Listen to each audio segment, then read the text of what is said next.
పరాయి మగాడి దృష్టిలో ఒక ఆడదాని స్థానం ఎప్పటికీ కూడా ఇదే అని గుర్తుపెట్టుకోండి.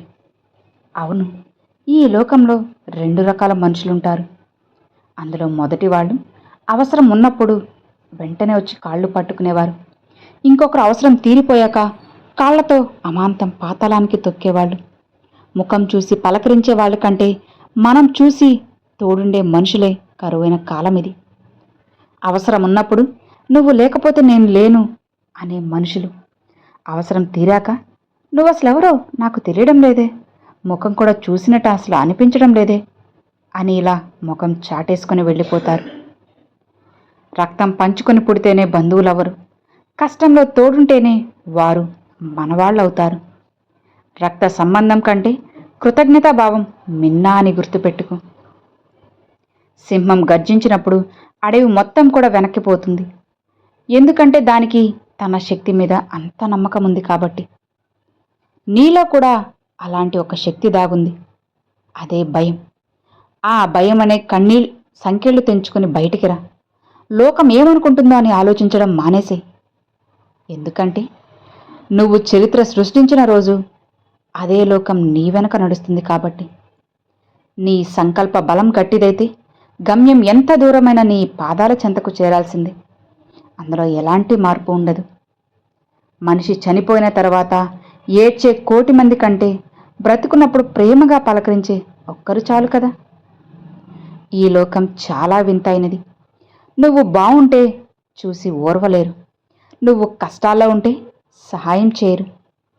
ఇక్కడ నీ విజయాన్ని చూసి ఓర్వలేని వాళ్ళే నీ చావుకు వచ్చి శవయాత్రలో ముందుకు నిలబడి ఫోజులు కొడుతూ ఉంటారు. గుర్తుపెట్టుకో, నీ జీవితంలో నువ్వు అనుకున్నది ఏమాత్రం సాధించకపోతే అది నీ సామర్థ్యం తక్కువనే కాదు, నీ ప్రయత్నం సరిపోలేదని అర్థం. అలలు ఎగసిపడితేనే సముద్రానికి అందం. అలానే కష్టాలు ఎదురైతేనే మనిషి ఎదుగుదలకు ఒక అర్థం ఉంటుంది. కింద పడడం అంటే ఏమాత్రం ఓడిపోవడం కాదు, పడిన చోటే ఉండిపోవడం. అసలైన ఓటమి ఒక్కసారి నువ్వు వెనక్కి తిరిగి చూసుకో. అసలు నీ ప్రయాణం ఎక్కడ మొదలైందో, నువ్వు ఎన్ని అడ్డంకులు దాటి వచ్చావో ఆ ధైర్యమే నిన్ను గమ్యం వైపు నడిపిస్తుంది. ఈ లోకం ఏమనుకుంటుంది అని భయపడితే నువ్వు చచ్చేంత వరకు భయపడుతూనే ఉండాలి. అదే లోకాన్ని తలతన్ని ముందుకు వెళ్తే అదే లోకం నీ వెనుక కుక్కలా పాకుతూ వస్తుంది. ఇక్కడ నీకంటూ ఎవ్వరూ ఉండరు. పుట్టినప్పుడు ఒంటరివే, చచ్చేటప్పుడు కూడా ఒంటరివే. మధ్యలో వచ్చే ఈ బంధాలు, బాంధవ్యాలు, మనుషులు అన్నీ కూడా కేవలం నాటకం మాత్రమే. నువ్వు ఆటలో ఆడు, ఎవరికీ భయపడి నీ బ్రతుకుని ఎప్పుడూ కూడా తాకట్టు పెట్టుకు. గుర్తుపెట్టుకో, డబ్బు ఉంటేనే శత్రువు కూడా నీకు బానిస అవుతాడని తెలుసుకో. ఇక అదే డబ్బు నీ దగ్గర లేకపోతే నీ కన్న తండ్రి కూడా నిన్ను భారం అనుకుంటాడు. రక్త సంబంధం, ప్రేమ, స్నేహం ఇవన్నీ కేవలం సినిమాల్లోనే. బయట ప్రపంచంలో రూపాయి ఉంటేనే నీకు రూపం వస్తుంది, అధికారం ఉంటేనే నీకు అడ్రస్. నీ జేబు ఖాళీ అయితే నీ నీడ కూడా నిన్ను అసహించుకొని పారిపోతుంది. అవును, నీతో పాటు కలిసి తింటూ నీ ఇంట్లోనే ఉంటూ నీ వెనుక గోతులు తవ్వే చాలామంది ఉంటారు. వీళ్ళు శత్రువు కంటే చాలా భయంకరం. పాము కరిస్తే ప్రాణం పోతుంది, కానీ అదే నమ్మినవాడు వెన్నుపోటు పొడిస్తే ప్రాణమున్నంతకాలం నరకం కనపడుతుంది. ఇలాంటి వాళ్ళని నువ్వు క్షమించడం అంటే నిన్ను నువ్వు చంపుకోవడం అని గుర్తుపెట్టుకో. అందుకే ఒక్కసారి వెన్నుపోటు పొడిచిన వారికి మళ్ళీ మళ్ళీ నమ్మద్దు, నమ్మి మోసపోవద్దు. నీ అసలైన పోటీ నీ పక్కవాడితో కాదు, నిన్నటి నీతోనే. నిన్నటి కంటే ఈరోజు నువ్వు ఎంత మెరుగయ్యావన్నదే ముఖ్యమని తెలుసుకో. లోకం నిన్ను వేలెత్తి చూపొచ్చు, కానీ నీ మనస్సాక్షి నిన్ను అభినందిస్తే చాలు. నీ నీడ కూడా నీకు తోడు రానప్పుడు నీ ధైర్యమే నిన్ను నడిపిస్తుంది. ఎవరైనా సరే నీపై రాళ్లు విసిరితే వాటిని ఏరి కోట కట్టుకో. విమర్శించే నోరులే కదా రేపు నిన్ను పొగిడేలా చేయడమే నీ అసలైన విజయమని గుర్తుపెట్టుకో. మౌనం ఎప్పుడూ నీ బలహీనత కాకూడదు, అది నీ తదుపరి యుద్ధానికి సిద్ధమయ్యే ఆయుధం కావాలి. అందుకే తలరాతను నమ్మి కూర్చుంటే తల వంపులు తప్పవు. కష్టాన్ని నమ్మి ముందుకు సాగితే విజయాలు వరిస్తాయి. గమ్యాలు తెలియని ప్రయాణం కష్టం కావచ్చు, కానీ నువ్వు వేసే అడుగులో పట్టుదల ఉంటే దారి నీకు అదే కురిపిస్తుంది. ఈరోజు నీకున్న అందం, హోదా, డబ్బు ఇవి చూసి వెర్రవీగుతున్నావు కదా. కాలం ఎప్పుడూ ఒకేలా ఉండదు. ఈరోజు నువ్వు ఎవరినైతే తొక్కేయాలని చూస్తున్నావో రేపు అదే వ్యక్తిని సమాధిపై నిలబడే రోజు వస్తుంది. జాగ్రత్త. నువ్వు విసిరే ప్రతి రాయి, నువ్వు చేసే ప్రతి మోసం వడ్డీతో సహా నీ దగ్గరికి తిరిగి వస్తుంది. కాలం లెక్క తేల్చేటప్పుడు ఏ దేవుడు కూడా నిన్ను కాపాడలేడు అని తెలుసుకో. నిద్రలో వచ్చేది కలలు కాదు, నిన్ను నిద్ర పోనివ్వకుండా చేసేవే నిజమైన కలలు. చెమట చుక్కలు చిందించకుండా చరిత్ర సృష్టించినవాడు ఇక్కడ ఎవ్వరూ లేరు కదా. ఈరోజు నువ్వు పడే కష్టం రేపు నీకు గర్వకారణమవుతుంది. ఓటమి అనేది ఒక ముగింపు కాదు, అది కొత్త పాఠానికి ప్రారంభం. తప్పులు చేయడం మానవ సహజమే, కానీ చేసిన తప్పే మళ్ళీ మళ్ళీ చేయడం అసలైన అపజయం అవుతుంది. ప్రతి దెబ్బ నిన్ను పడగొట్టడానికి కాదు, నిన్ను మంచిగా తీసుకురావడానికి. చిన్న గింజ మట్టిని చీల్చుకొని చెట్టుగా ఎదిగినప్పుడు లేని అడ్డంకులు నీకెందుకు చెప్పు.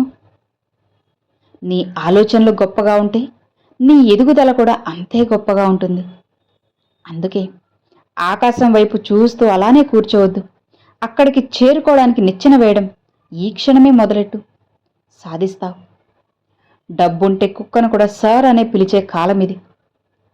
కాబట్టి నీ దగ్గర అధికారం ఉంటే నీ వెనుక 1000 మంది కుక్కల్లా తిరుగుతారు. అదే అధికారం పోయిన మరుక్షణమే నిన్ను పలకరించడానికి కూడా అసహించుకుంటారు. ఇక్కడ మనిషికి విలువ లేదు, మనిషి కూర్చున్న కుర్చీకి మాత్రమే విలువ.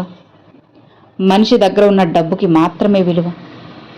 అది ఉంటేనే నిన్ను మనిషిగా చూస్తారు, లేదంటే చచ్చిన శవంతో సమానంగా చూస్తారు. అదే చనిపోతే అయ్యో చనిపోయాడే అంటారు. కాలం ఎవరికోసం ఆగదు, అలా అని ఎవరిని కూడా వదిలిపెట్టదు. ఈరోజు నీ చేతిలో ఉన్న సమయం రేపు ఒక జ్ఞాపకం మాత్రమే. అవునా? నీ కాలాన్ని ఇతరుల జీవితానికి విమర్శించడానికి అసలుకి వృధా చేయకు. నీకంటే ఒక ప్రత్యేకతను చాటుకోవడానికి ప్రయత్నించు. ఈ ప్రపంచం నిన్ను తక్కువ చేసి మాట్లాడినా సరే నీ మీద నీకు నమ్మకాన్ని మాత్రం కోల్పోవద్దు. నిశ్శబ్దంగా నీ పని నువ్వు చేసుకుంటూ పో. నీ గెలుపు చేసే శబ్దం ఈ ప్రపంచానికి వినిపించాలి. అబద్ధం అనేది ఆర్భాటంగా ఊరేగింపుగా వెళ్తుంది. నిజం ఒంటరిగా మూలను కూర్చొని ఏడుస్తున్న కాలమిది. ఎదురుగా వస్తే అన్నదమ్ములను కౌగిలించుకుంటారు, కానీ ఒకరి వెనక ఒకరు గోతులు తవ్వడానికి కూడా సిద్ధంగా ఉంటారు. మనుషులు మారలేదు, కేవలం మనుషులు మాత్రమే, ముసుగులు మాత్రమే మారుతూ ఉన్నాయి. మనుషులొకటే. ఈ సమాజంలో మగాడు ప్రశాంతంగా ఉండాలంటే ఈ విషయాలు పొరపాటున కూడా ఎవ్వరికీ చెప్పకూడదు. మొదటిది, నేను ఖాళీగా ఉన్నాను, ఏ పని కూడా చేయడం లేదు అని ఒక్కరికి కూడా చెప్పకూడదు. పురుషుడికి ఏ పని లేకపోయినా సరే ఇంటి వద్ద మాత్రం అస్సలు ఉండకూడదు. అలా ఉంటే తనకి ఇంట్లో విలువే ఉండదు. ఒకవేళ ఉంటే భార్య ముందు, బంధువుల ముందు చులకనైపోతావని గుర్తుపెట్టుకో. నీకు ఏ పని లేకపోయినా అలా వెళ్ళి ఏదో ఒక పని వెతుక్కుంటూ వెళ్ళడమే చాలా మంచిది. అలాని పురుషుడు తన రహస్యాలను భార్యకు కానీ, లేదా బంధువులకు కానీ, స్నేహితులకు కానీ ఎవ్వరికీ చెప్పకూడదు. ఒకవేళ చెబితే ఆ రహస్యం వారి నుంచి వేరే దగ్గరకు వెళ్ళడానికి ఎంతో సమయం పట్టదు, ఇట్టే వెళ్ళిపోతుంది. తన ఆరోగ్య సమస్యల గురించి పురుషుడు ఎవ్వరికీ కూడా చెప్పకూడదు. ఇలా చేయడం వల్ల మీ వద్ద డబ్బు తీసుకున్న వాళ్ళు కూడా వీడెప్పుడు చనిపోతారా అని ఎదురు చూస్తూ ఉంటారు, ఆ డబ్బులు ఎగ్గొట్టడానికి. అలానే మీ డబ్బుని సరైన సమయంలో తీర్చకుండా మిమ్మల్ని ఇంకాస్త ఇబ్బంది పెడతారు. అప్పుడు మీ జీవితాన్ని వాళ్ళే సర్వనాశనం చేస్తూ ఉంటారు. అందుకే గుర్తుపెట్టుకోండి, ఎవరు మీకు మంచి చేస్తున్నారు, ఎవరు చెడు చేస్తున్నారు అన్నది మీరు గుర్తుపెట్టుకుంటే జీవితం ఖచ్చితంగా మారుతుందన్నమాట. తప్పకుండా మీ లైఫ్లో మంచి మంచి విషయాలు జరుగుతూనే ఉంటాయి. కాబట్టి ఏమాత్రం భయపడాల్సిన అవసరం లేదు. ధైర్యంగా నిశ్చింతగా ఉండండి. సో విన్నారు కదండి, ఈ వీడియో నచ్చితే లైక్ చేయండి, మీ ఫ్రెండ్స్ అండ్ ఫ్యామిలీస్కి షేర్ చేయండి. ఫస్ట్గా మన ఛానల్ చూసేవాళ్ళు సబ్స్క్రైబ్ చేసి సపోర్ట్ చేయండి ఫ్రెండ్స్. Thanks for watching.